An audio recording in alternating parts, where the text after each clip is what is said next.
Hi, it's Tracy, one of the Mavens at Histamine Haven. Welcome to my kitchen. Today I want to show you how to make ghee. We feature it in a lot of recipes in our cookbook. And if you've never seen ghee made or never made it yourself, following the instructions in a cookbook can sometimes be a little bit tricky. So we wanted to show you how it's done so that you can actually see the visuals. So I'm just going to angle the camera here so you can see everything that you're going to need today. So we're going to use about 1 pound or half a kilogram of grass-fed butter, and you need to cut it up into cubes. You will also need, can't quite get down low enough to see it, but you'll need some cheesecloth. So I like to use an unbleached organic cheesecloth. And you can ask for cheesecloth at your local grocery store. And if you can't find it there, ask at a health food store. You can also order this online. You will need some scissors to cut a piece of cheesecloth. You're also going to need a metal sieve to strain the ghee through, and then some kind of bowl to catch it in. I like to use a narrower bowl so that I can pour more easily from it, because I will be pouring this into a storage jar, and this is the jar that I have as my storage jar. Now, if you have a bowl with a pouring spout on it, that's actually going to be excellent. So my pan that I'm using today, I would encourage you to use a cast iron pan or ceramic coated. I like to use ceramic coated for this, so I have a light ceramic coating on my pan, and that way I can actually see when the butter is becoming clarified and changing into ghee. Another optional tool, I have a splatter guard that I like to use. So fat, when it gets hot, can splatter quite a bit and is a little bit dangerous and can burn. So I like to use this splatter guard as well. So we're going to start. Sorry, I have a finicky burner there that needs a little blowing on it. So I'm going to start by heating up my pan over medium heat, and I like to use medium heat best. If you use a higher heat, you can get more of a burnt flavor in your ghee, and if you like that, go ahead and do that. But we're going to be doing this at medium heat, and so you can just start by putting your cubed grass-fed butter into the pan. And so my pan is sort of a medium-sized pan, and I find it does the trick for 1 pound of grass-fed butter. So the next step now is just to wait a few minutes. We're going to let this melt until it comes to a gentle bubbling boil.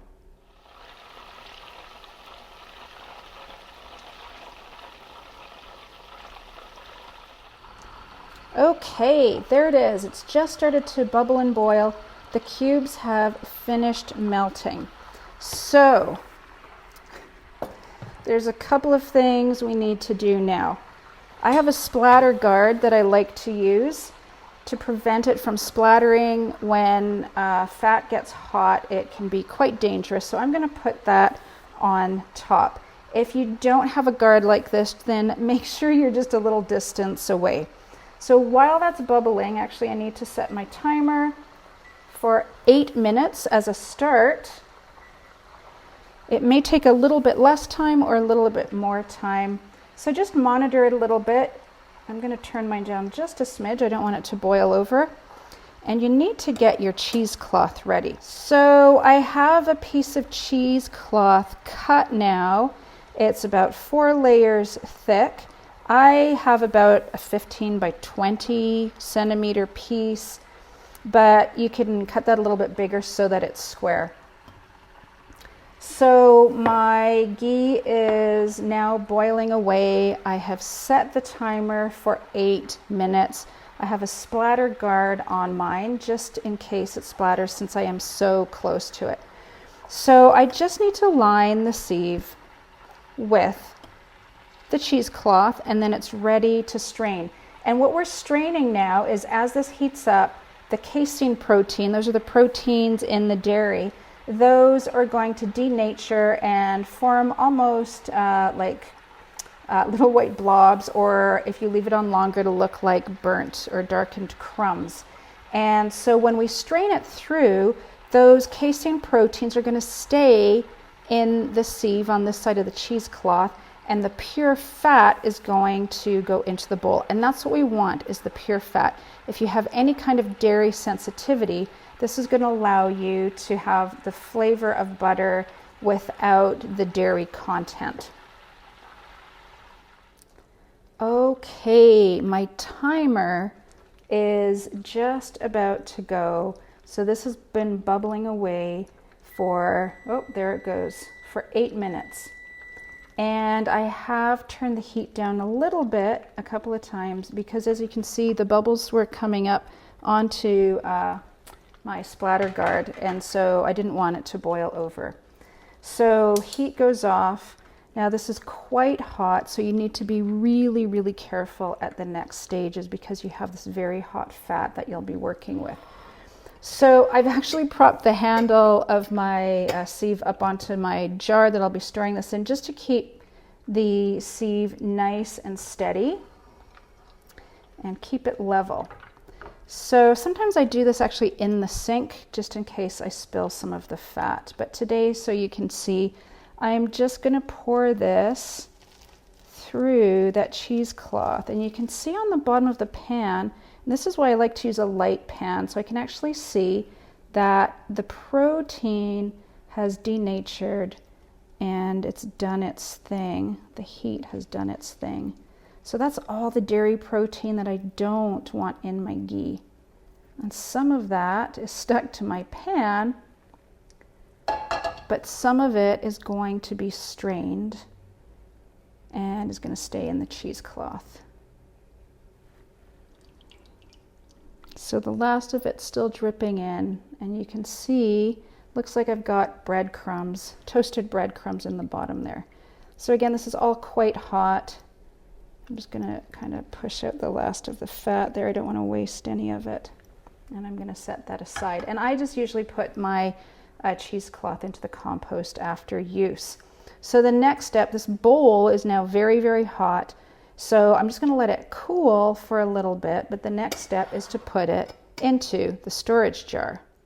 Okay, I've been letting this cool for about 10 minutes. It is still quite hot, but I'm going to show you the next step. Now, I've actually just grabbed a cloth from my cupboard, just in case I spill. So because my bowl is still really hot, if you have oven mitts, you can use oven mitts.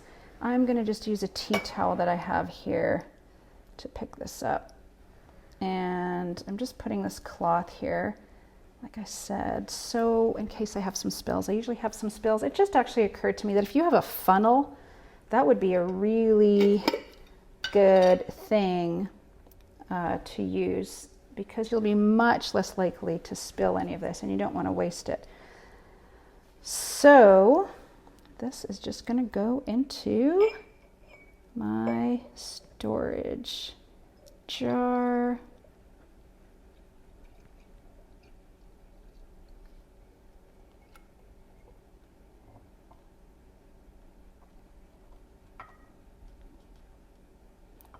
Voila. And I can see a few little bits in the bottom. If you're really, really sensitive to dairy, just set that aside. So now I have pure fat, beautiful ghee, and let's see what it looks like when it's solidified. And here it is, the finished product. The ghee has solidified now, and it will keep for a very long time. You can keep this in your cupboard in a dark place in the same way that you would coconut oil for up to 3 months. Because the dairy proteins have been taken out, it won't go bad.